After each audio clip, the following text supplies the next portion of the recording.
fellow Dharma nerds. I have a treat for you today. This is a conversation that I had with my new friend and fellow Buddhist YouTuber, Kyohei Mikawa, who is currently working on his PhD at the University of Chicago's Divinity School. We talked about the Lotus Sutra, Tibetan Buddhism, the Matrix, and we used a couple of important terms from the field of religious studies, imminence and transcendence, talking about how the sacred shows up in the everyday world and also how people think of it as being beyond the everyday world. If you'd like to learn more about the basics of Buddhism, I have made a free email course just for you, and you can find a link to it in the show notes. The conversation gets kind of nerdy, so drop your questions in the comments below, and I hope you enjoy.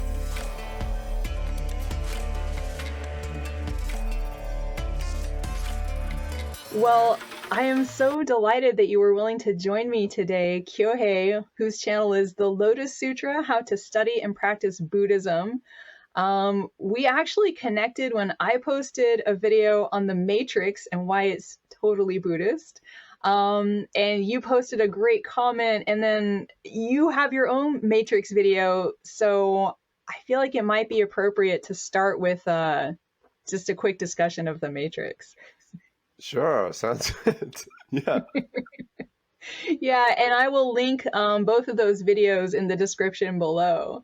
But would you like to describe yours first? Yeah, sure. Thank you. I might mention what I'm about to say, perhaps, but maybe let me start with my job as a YouTuber. So my job as a YouTuber, I'm a graduate school student, and I'm working on my dissertation right now in the philosophy of religion with the focus of Tiantai, Chinese Buddhist philosophy. And my Sangha is Risha Kosekai, Japanese lay Buddhist organization, and it's a global community. So my job as a YouTuber, where does it locate in that kind of my life, right?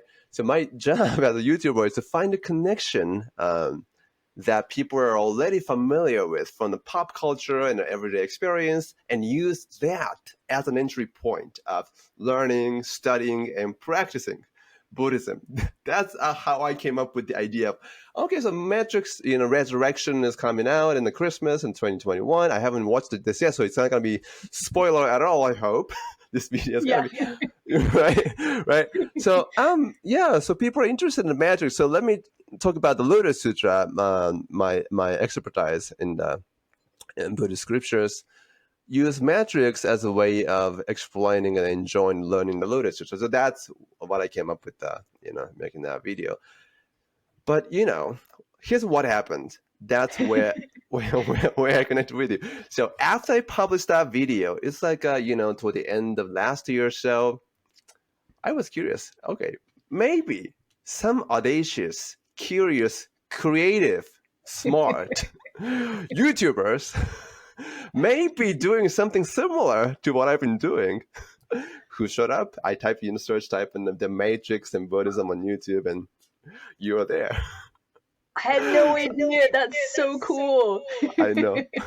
So I'm glad that I clicked that video title that you're saying, the Matrix. Why the Matrix is Buddhist? That's the title of it video, and I'm so glad that I watched that, because I really fell in love with your move that you're making to really shed light on the immanentist move in Buddhism, which is, interesting comparison to the story of the Matrix. Would you explain what you mean by that term immanent for maybe viewers who are not familiar with it? Oh, sure. Yeah, that's the juicy part of the Matrix video of yours, isn't it? Yeah, so the imminence in the philosophy of religion, the word immanent is oftentimes contrasted with the opposite term of the transcendence.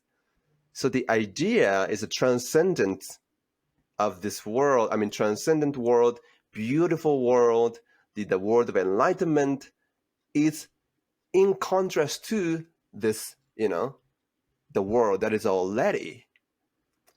So oftentimes the world of beautiful and enlightening and awakening is considered to be something separate from the world we live right now.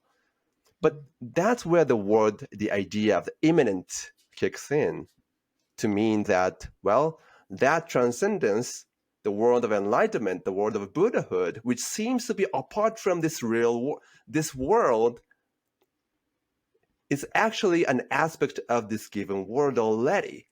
So what seems to be transcendent at the beginning turns out to be always already available and present in each moment of our experience. That's the idea of the imminence. That's what I got from the Matrix video. So that I left a comment because I really love that idea. I love the comment. I mean, I should have known you were also doing like a religious studies graduate program, because I was like, oh my God, I don't know of who would put that together. Basically, I mean, what I would identify as sort of the imminence in the video that I did was, in the original Matrix movie, there's the Matrix that we're all living in, but it's fake. And to join the real world is to leave it. So like there's a very transcendent element to it. And in Tibetan Buddhism, the two are never actually separate, And I mean, I feel like movies 2 and 3 and the whole Matrix series, again, I haven't seen Resurrections either. My sister tells me it's very related to like Tibetan lamas and the reincarnation system. So I'm curious to watch it and maybe do another video. But yeah, the idea that you would have to leave behind what we think of as reality is very not Buddhist, I think. And also the idea that when you wake up to reality, it's like gray and drab and people eat the equivalent of like oatmeal for every meal. Like, again, from a Tibetan perspective, when you wake up to reality, it's like this mind-blowing bliss and everything is more vivid, not less. So I totally appreciate you like picking up on that. I see. Yeah, I don't know so much about Tibetan Buddhism, but why Tibetan Buddhism is like that then? I mean, that's the case for the Lotus Sutra as well.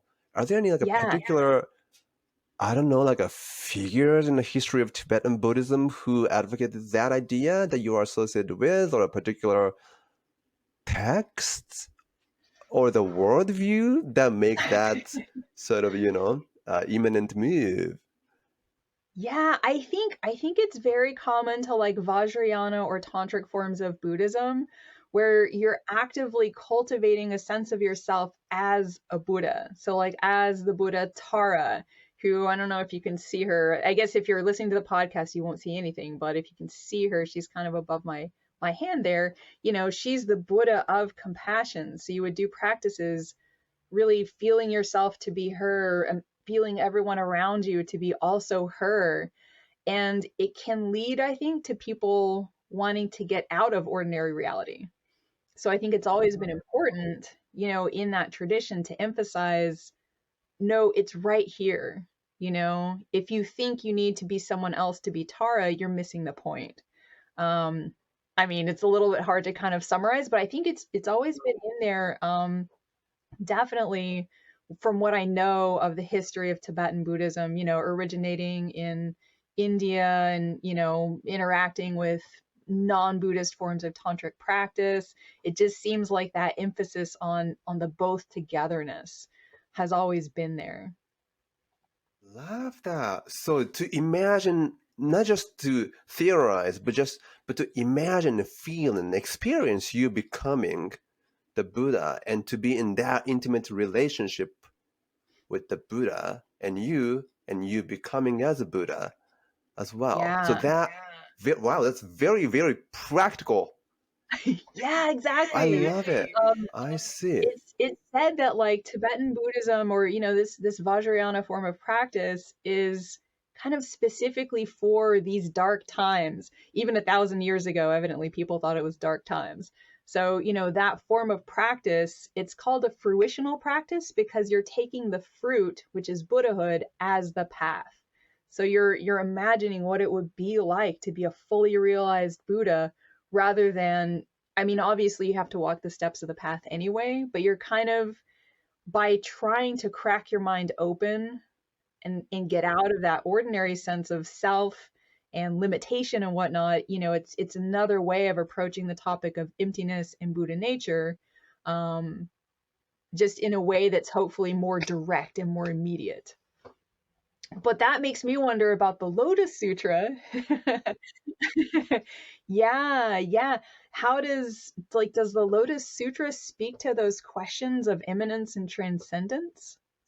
Yeah, sure, definitely. The Lotus Sutra's answer is that not the separation between transcendence and immanence, but the identity Mm-hmm, between the mm-hmm. transcendence and immanence. But before that, I'm almost crying. What you said really moved me a lot. Uh, Wait, let me, as I rephrase what you were saying by way of me piggybacking that to present the idea of the Lotus Sutra. I think what's going on is really similar, but the difference of the forms of practice, perhaps, because mm-hmm. in my tradition we don't do that Vajrayana type of meditation, but do the recitation of the sutra chanting, which goes like Namu Myoho Renge Kyo or something like that. But yeah, so the cause as a sentient being, which seems to be unenlightened yet, is always already reaching the, you said, the effect, the future, Buddhahood, which seems to be separate from the present. Future Buddhahood is turned out to be actually always already here and now. Yeah. That's that really changes the meaning of the present. It really changes the meaning of the who we are, right? We are, Yeah. you, Claire as a Buddha to be, and me, Kyohei as a Buddha to be all the time. So we are equal, not in a Mm-hmm. sense of deluded sense of sentient beings, but we are all equal in terms of we are all Buddha to be. What an elevating vision of that practice. Am I Yeah. getting you what you're saying, right? Yeah, yeah. I think it's such a beautiful, understanding of ourselves, not as I'm so bad, how do I get from here to there to this goal of Buddhahood, but like it's already there. How do I release it? To me, that just experientially feels very different in your practice life. That's right. That's right. Yeah, that's what in to me, I mean, there are so many different interpretations of the Lotus Sutra itself as well, as you can imagine. But to Yeah. my understanding of that, based on Chinese Tiantai tradition, with the conjunction with my Buddhist organization called Rishi Kosekai, they're making a very, very similar move there as Mm-hmm. well. The future Buddhahood is always already in the cause. So Mm-hmm. the cause is the present and the future is the effect. So in Buddhism, it's all about causation in present, coming from the past, through the present, and going to the future. But this time structure gets intensified, I would say, not to be eliminated.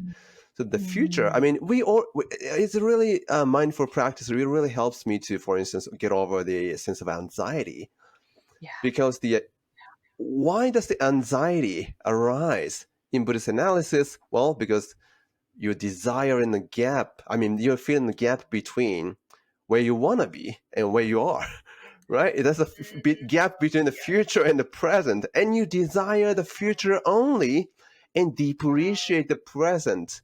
So that gap of time, gap of sense of the distance, and the depreciation of the present destroys the mindfulness, right? Yes. I mean, And happiness and just your own sense of your self-worth sometimes. exactly.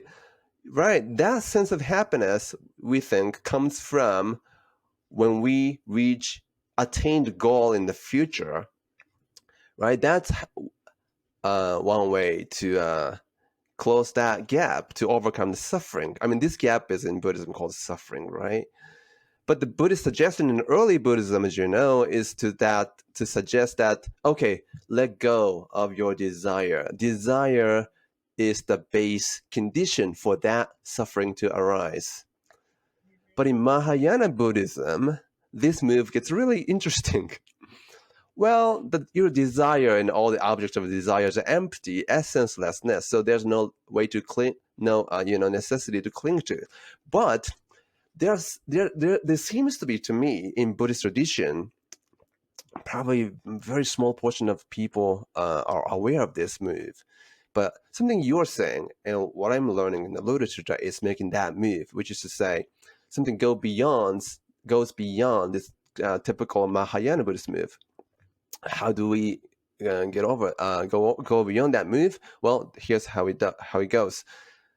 So it's not the elimination or letting go of your desire or seeing the emptiness of the desire and the object of desire, but rather future, to transform your perspective so as to see that future that you want is always already given in the present. Then the direction of practice is how to do with the object of desire, but how to work on the present. That future gem, treasure that you want is always already here and now. So let's discover that. So the direction of the practice not to go toward externally from yourself, but always comes back to yourself. And that's a discovery in the Lotus Sutra language, as you said as well. That's a discovery of the Buddha nature. You want to live a beautiful life, you want to be a happy life and mindful life, and you seek outside. But wait a minute, how about that what you want in the future is discovered in the present moment? So that's a Lotus Sutra move. That's why in the Lotus Sutra, nirvana and samsara is not separate anymore, but nirvana is samsara. Samsara is nirvana in the sense that nirvana is not elimination, not an escape from samsara, but nirvana is the mastery of samsara.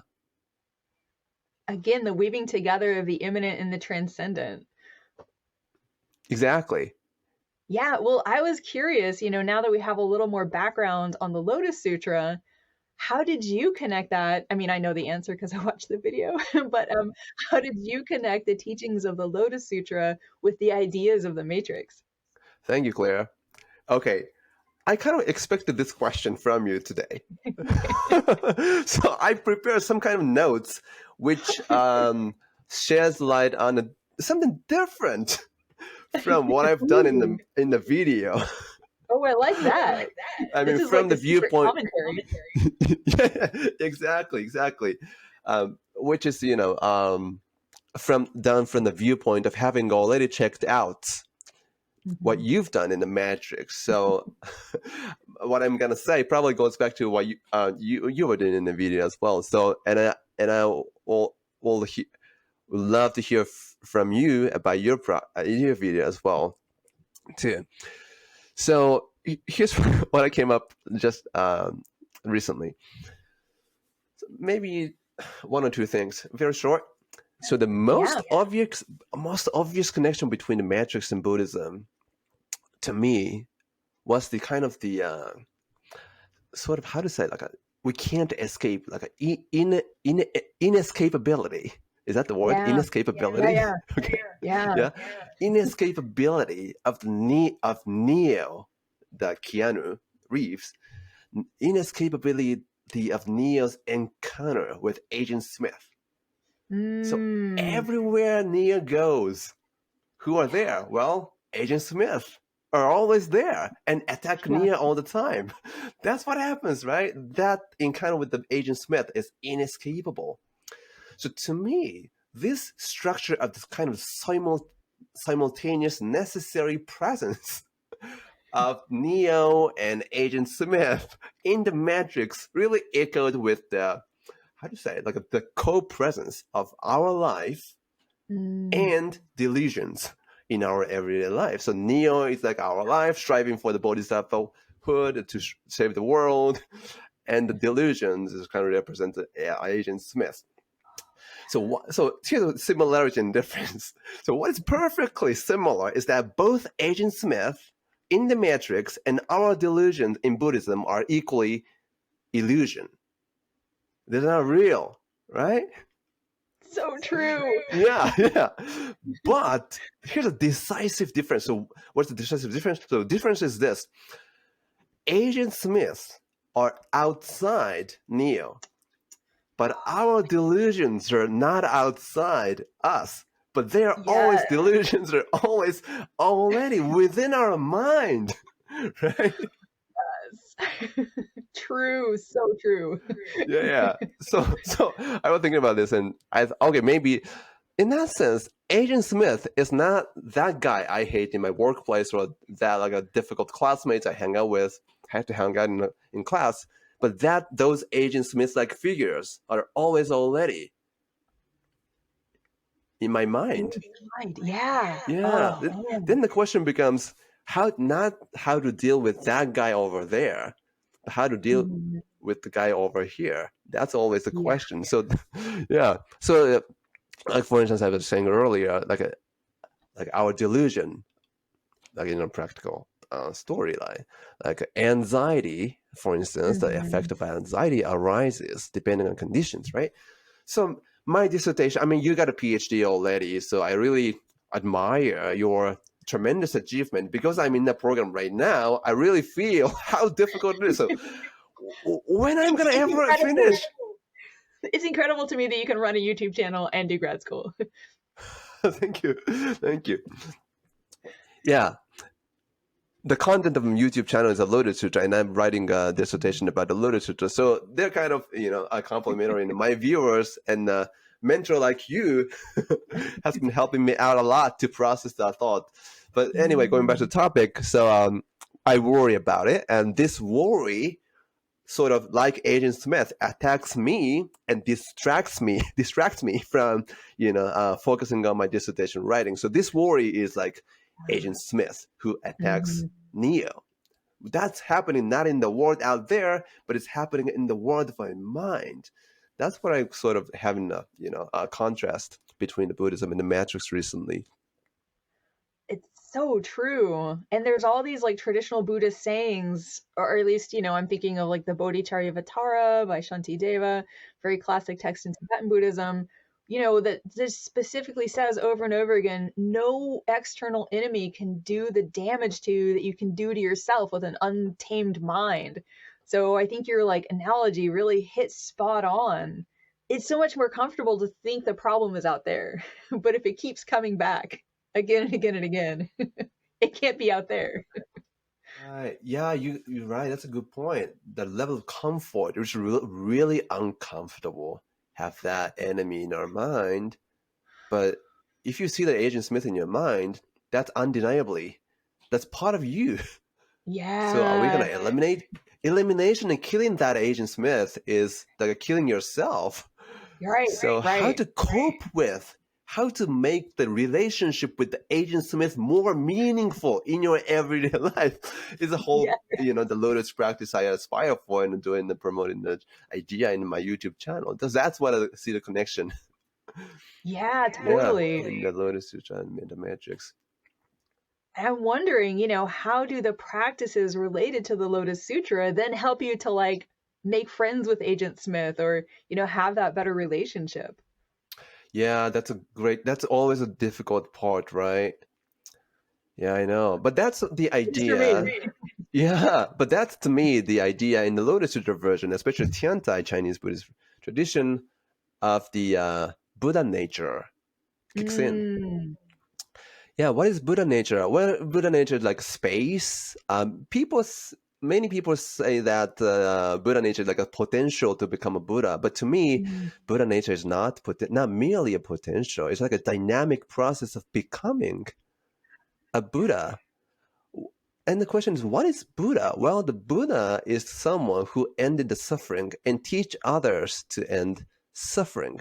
So the Buddhahood boils down to the end of suffering of all sentient beings. From that viewpoint of view, revealing the Buddha nature means to reveal desire for the end of suffering in each moment of everyone's struggle, everyone's expression of their feelings and so on, including perhaps counterintuitively angers, negative emotions, and so on. So for instance, like I was driving to pick up my son yesterday to the daycare, and one of the drivers in the icy street in Chicago where I live right now, really got close to my car. So I was really scared.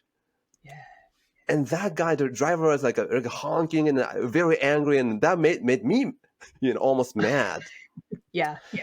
After I picked up my son, I came home on my way for 10 minutes or so. I was contemplating that anger. So in the Lotus Sutra practice and the Buddhist practice in general, we are encouraged not to dismiss, not to ignore that kind of these uncomfortable moments, right? So I contemplated on my way back home, and I thought, oh, that guy who was honking and got angry at me, mad at me, really expressing Buddha nature. Why? In what sense? Well, he got scared. So honking and yelling at me was his expression of desire to remove the intense moment of anger out of himself. Not his primary purpose was not to yell at me. That's a method for him to achieve the goal of end of suffering for himself at that moment. Once I see that level of his desire for the end of suffering qua Buddha nature, I just, effortlessly become like, oh, I'm sorry you're suffering like that. So I've been practicing like this for the over last 2 years or so after I learned what the Lotus Sutra says about the Buddha nature. And it's been really helping me to see the deep level of human experience in self and other.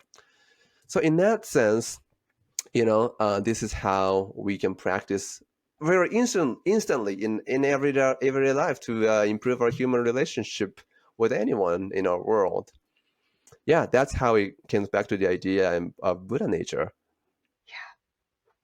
I want Agent to bow at Smith. your lotus feet because I have such a hard time with traffic and stuff like that. And I think to be able to make that flip, from just responding with anger, which I think is how most of us would probably naturally respond, to being able to see the Buddha nature in that moment, that's so profound. Thank you for that example, because to me that helps to make it like real. Yeah, thank you for hearing that word. Really promotes my practice as well. So thank you. Speaking of your Yeah. practice, Go ahead. speaking of your practice, like what is your practice?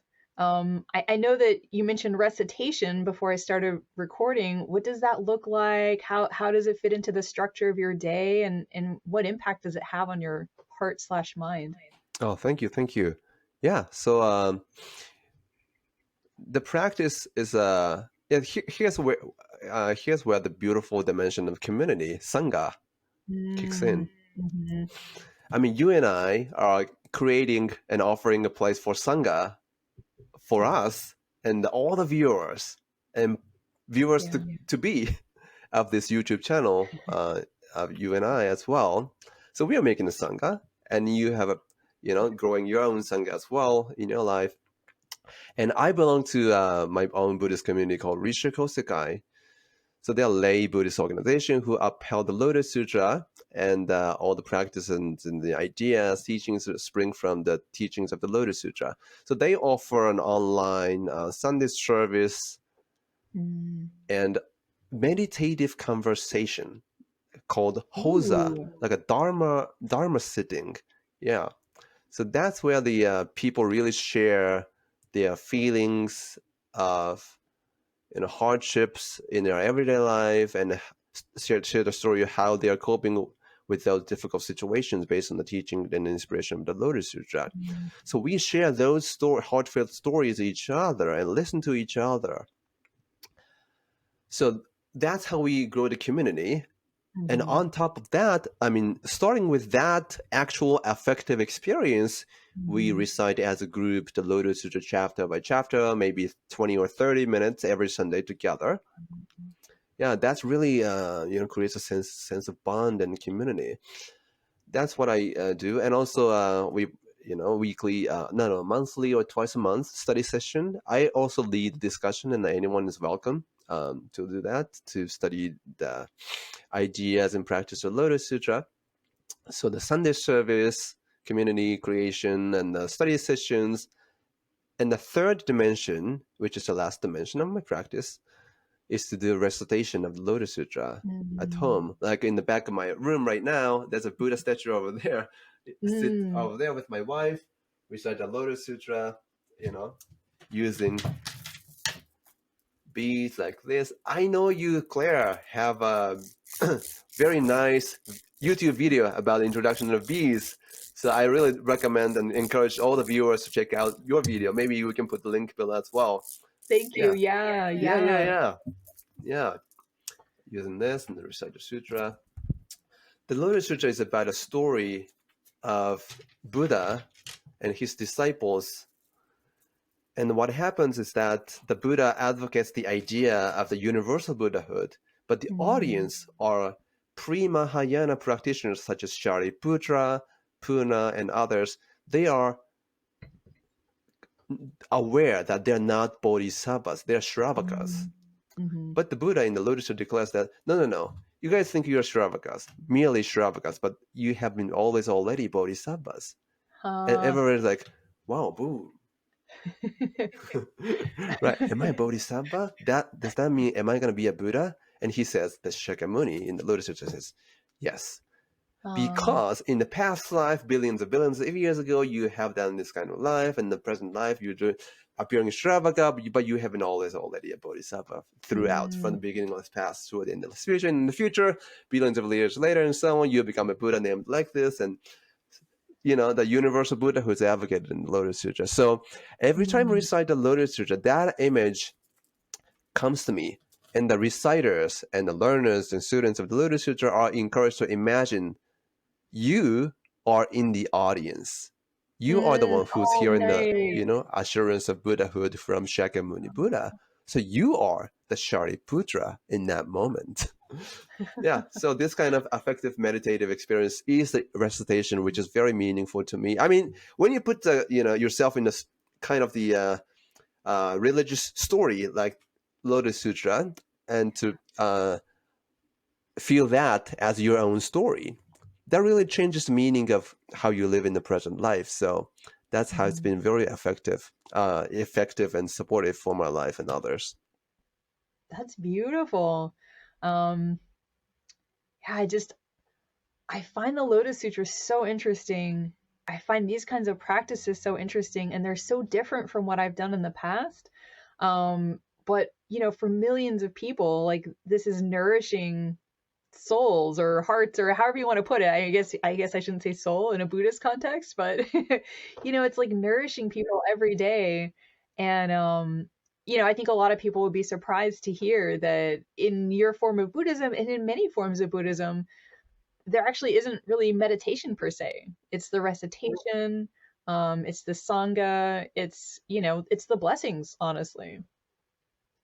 Yeah. Thank you. Oh, yeah. Thank you very much. So the meditation aspect is very, very important. And perhaps in the next video, I can hear more about your perspective of meditation and what you do more. But to me, the Lotus Sutra presents the essence of meditation. I mean, you're an expert, so I may be perhaps oversimplifying this. So correct me if I'm wrong.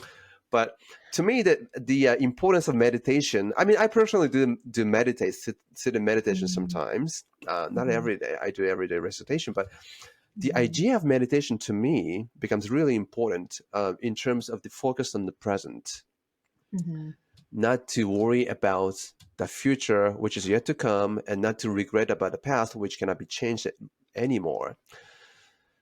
So the Lotus Sutra idea, as we talked earlier, all the past and the future converge into the single moment of the present. So making the present as an eternal present. Once you feel that, there's no necessity to seek outside, because all moments are inherent to this given present. So that's why, for instance, in the Lotus Sutra, the pinnacle chapter of the chapter 16, the idea of the eternal life of the Buddha, which sort of conquers the time structure and reveals the simultaneous presence of the present, past, and the future into the single moment of here and now. So the meditative aspect, essence is, definitely in the Lotus Sutra as well. Yeah. I think often, people think of meditation as like, well, meditation can mean so many things. And for me, I kind of like the word contemplative practice. And if we're talking about contemplative practice, that's, I would say that's sort of anything that reshapes your mind, reshapes the way that you see your world or experience yourself. And, under that larger umbrella, it just seems like there's so many rich things in the Lotus Sutra to speak to that. And yeah, I think maybe we should address that in our next collaborative video, because I feel like I have so many questions about the Lotus Sutra, and it's like worth a whole other, well, series of conversations probably. But thank you so much for this kind of like introductory taste. And I particularly love having ideas introduced in the context of basically mythology. I think the Matrix is a myth for our generation. You might be younger than me, but for my generation, for sure. um, yeah, and it makes it easier for me to understand really the ideas that you're introducing. So thank you for that way of explaining. Yeah, thank you. It's really fun. Yeah. I have many viewers who leave the comments, and we can continue grow a conversation from there as well.